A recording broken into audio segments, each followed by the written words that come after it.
மத்திய அமைச்சராக இருந்தபோது 10 கப்பல்களை வாங்கவில்லை, 2 கப்பல்கள் மட்டுமே வாங்கப்பட்டன என டி.ஆர். பாலு பதிலளித்திருக்கிறார்.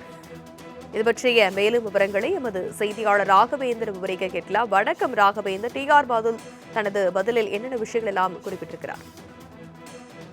வணக்கம்.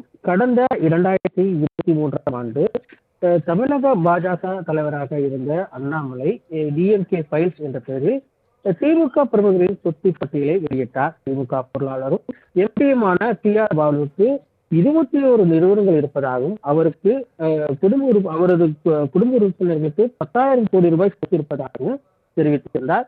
இது தொடர்பாக அண்ணாமலை மீது சென்னை சைதாப்பேட்டை நீதிமன்றத்தில் டி.ஆர். பாலு அவதூறு வழக்கு தொடர்ந்திருந்தார். இந்த வழக்கில் டி.ஆர். பாலு கோர்ட்டில் ஆஜராகி வாக்குமூலம் அளித்திருந்தார். இந்த வழக்கில் நானே டி.ஆர். பாலுவிடம் நேரடியாக குறுக்கு விசாரணை செய்யப்போவதாக அண்ணாமலை தெரிவித்திருந்தார்.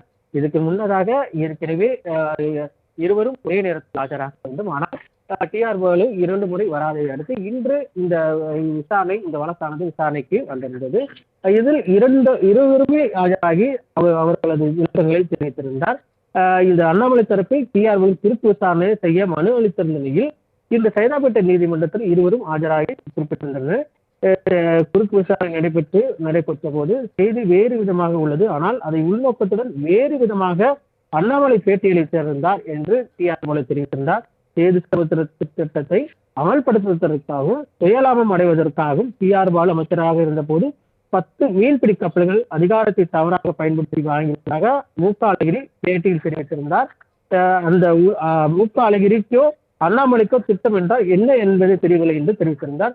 அப்போது அழகிரி மீது வழக்கு தொடரப்பட்டதா என்ற கோணத்தில் அண்ணாமலை கேள்வி எழுப்பியிருந்தார்.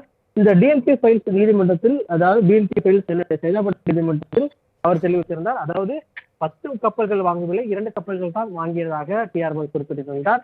இது போன்று தொடர்ந்து இரு தரப்பிலும் கேள்வியானது எழுப்பப்பட்டு வருகிறது. செய்தியை உள்நோக்கத்துடன் பிரித்து செயல்படுத்துவதாக டி.ஆர். பாலு தனது தெரிவித்திருக்கிறார். இந்த தன்னை அவதூறு செய்ய வேண்டும் இது போன்ற ஒரு கோணத்தில் அண்ணாமலை இது போன்ற தவறான தகவலை வெளியிட்டிருக்கிறார்.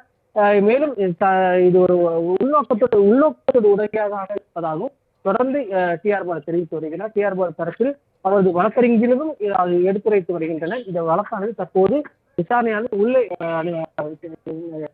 நடைபெற்று வருகிறது. உள்ளே செய்தியாளர்களுக்கான அனுமதி இல்லை. எனினும் அங்கிருக்கக்கூடிய சில தகவல்கள் தற்போது கொஞ்சம் கொஞ்சமாக வெளிவந்திருக்கிறது. தொடர்ந்து தகவல்களுக்கு அடுத்த வர செய்திகளை பார்க்கலாம்.